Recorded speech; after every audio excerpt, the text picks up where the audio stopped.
Hello friends, welcome to JK agriculture classes.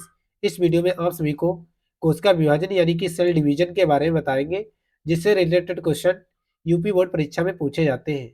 तो चलिए ना देरी करते हुए वीडियो को स्टार्ट करते हैं और देखते हैं कोशिका विभाजन क्या है।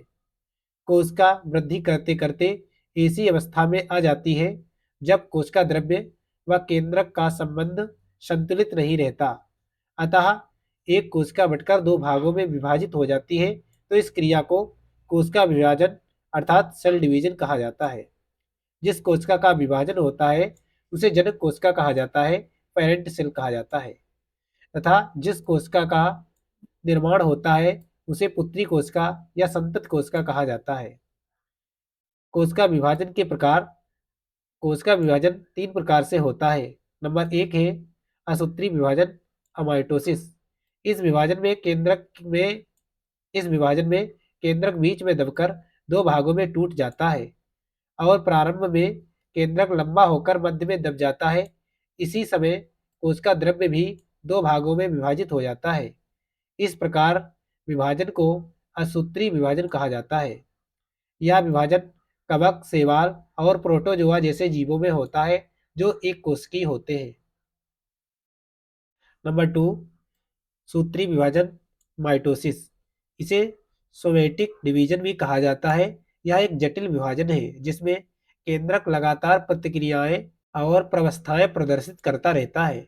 माइटोसिस वह क्रिया है जिसमें केंद्रक क्रोमेटिन पदार्थ यानी कि जो धागे नुमा संरचना होती है जो आगे चलकर क्रोमोजोम का निर्माण करती है।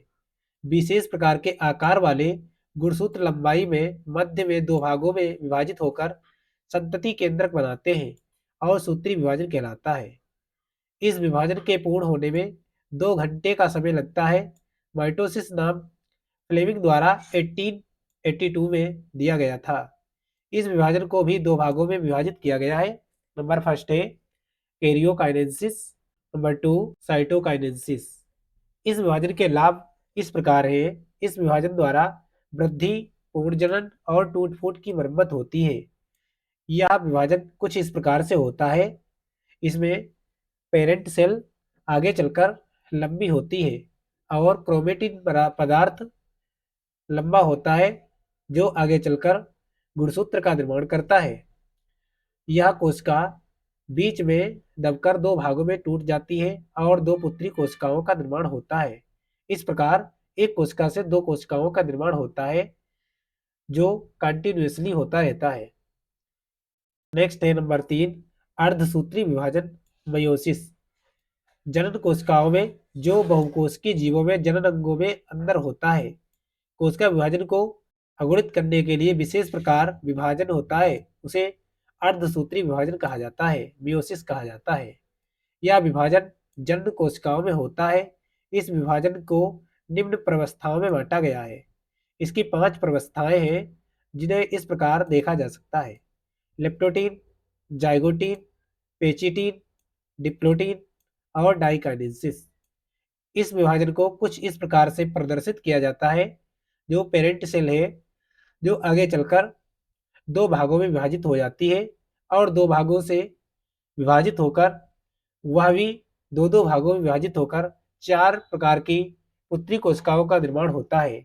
इस प्रकार यह क्रिया कंटिन्यूअसली चलती रहती है और दो कोशिकाओं से 4, 4 से 16, इस प्रकार यह मल्टीप्लिकेशन होता रहता है। इस प्रकार के विभाजन को मियोसिस कहा जाता है। यदि वीडियो अच्छा लगा हो तो वीडियो को लाइक करें। नेक्स्ट वीडियो देखने के लिए जेके एग्रीकल्चर क्लासेस के यूट्यूब चैनल को सब्सक्राइब करें, बेल आइकन को प्रेस करें ताकि आने वाली वीडियो की नोटिफिकेशन मिलती रहे। Thank you for watching this video.